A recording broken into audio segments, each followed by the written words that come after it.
मळेगाव थडी येथील हल्ला प्रकरणाच्या पार्श्वभूमीवर सकल आंबेडकर समाज, आदिवासी समाज तसेच मुस्लिम समाजाच्या वतीने आज कोपरगाव तालुका पोलीस ठाण्याच्या प्रांगणात ठिय्या आंदोलन करण्यात आले। या आंदोलनात विविध जाती धर्मातील नागरिकांनी मोठ्या संख्येने सहभाग नोंदवत पोलिसांच्या कथित पक्षपाती कार्यवाहीचा जोरदार शब्दात निषेध व्यक्त केला।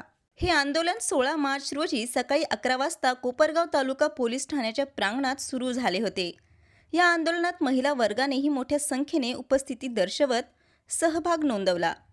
विविध समाजातील नागरिक एकत्र येत या प्रकरणात न्याय मिळावा अशी मागणी करताना दिसून आले। यावेळी आंदोलकांनी संबंधित प्रकरणाचे निवेदन वरिष्ठ पोलीस अधिकाऱ्यांना देण्याचा मानस व्यक्त केला होता। मात्र काही कारणास्तव वरिष्ठ अधिकारी उपस्थित राहू शकले नाहीत। त्यामुळे प्राथमिक स्वरूपात हे निवेदन कोपरगाव शहर पोलीस ठाण्याचे पोलीस निरीक्षक रामकृष्ण कुंभार यांच्याकडे देण्यात आले। दरम्यान उद्या वरिष्ठ पोलीस अधिकाऱ्यांसोबत बैठक घेऊन या प्रकरणात झालेल्या कथित अन्याय व पोलिसांच्या पक्षपाती कारवाईबाबत जाब विचारला जाणार असल्याचे आंदोलकांनी सांगितले। संवाद महाराष्ट्रासाठी रवी वाघडकर, कोपरगाव। आणि आपल्यासाठी आपण आपली विनंती का आम्हाला डेप्युटी साहेबांची उद्या वेळ इथं मिळाली पाहिजे। पण त्या आंदोलनाच्या निमित्ताने आपण ज्या मागण्या केल्या होत्या, सयाजी मोरे कुटुंबावर हल्ल्याची निपक्ष व सखोल चौकशी करण्यात यावी। तसेच मोरे कुटुंबावर जो खोटा 307चा गुन्हा दाखल करण्यात आलेला आहे तो मागे घेण्यात यावे। कोपरगाव ग्रामीण पोलीस स्टेशनचे PI संदीप कुळी साहेब यांची पक्षपाती व अन्यायकारक भूमिका याची चौकशी करण्यात यावी।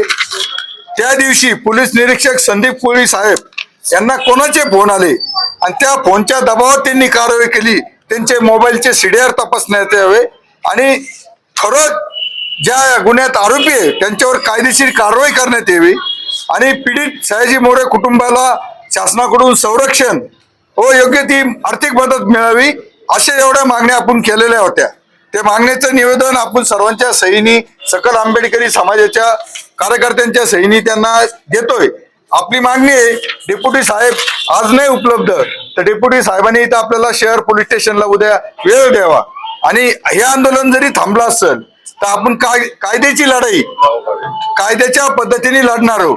बाबासाहेबांनी जे आपल्याला हत्यार दिलंय पेनच्या हत्याराच्या लढाईने आपण तलवारीची लढाई लढत नाही, तर हत्याराची लढाई म्हणजे पेनची लढाई ते कायदेशीर पोलीस निरीक्षक संदीप कुळे यांच्या विरुद्ध आजच विशेष पोलीस महानिरीक्षक नाशिक विभाग यांच्याकडे तसंच पोलीस महासंचालक आणि महाराष्ट्राचे मुख्यमंत्री आणि गृहमंत्री देवेंद्र फडणवीस यांना हेच निवेदन देणार की या घटनेची सखोल चौकशी झाली पाहिजे।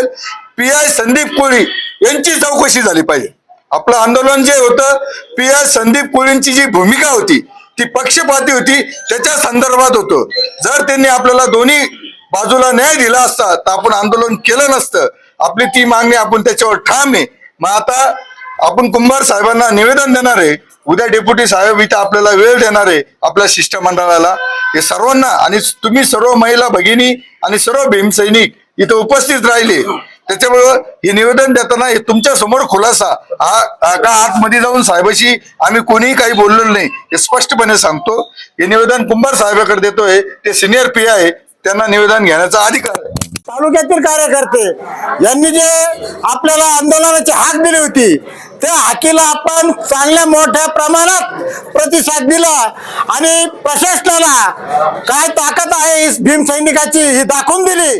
त्याबद्दल मी कोपरगाव तालुक्यातील सकल आंबेडकरी समाजाचे व शहरातील सकल आंबेडकरी समाजाचे व पत्रकार बंधूचे मी आभार मानतो आणि इथून पुढे आणि आदिवासी समाजाचे देखील मोठ्या संख्येने उपस्थित राहिला त्याबद्दल त्यांचे देखील आभार मानतो आणि भविष्यात असा अन्याय अत्याचार जर आपल्या समाजावर झाले तर एकजुटीचा निर्णय म्हणजे सकल आंबेडकरी समाजाचा निर्णय हा अंतिम सत्य राहील। एवढंच बोलतो। जय हिंद, जय भीम, जय भारत। आर्यनगर यांच्या नावाने जे आम्हाकडे जे निवेदन दिलेले आहे तर त्या निवेदनामध्ये जे काय असेल तर कायद्याच्या चौकटीत राहून कायदेशीर त्यांच्याकडे पोच करण्यात येईल।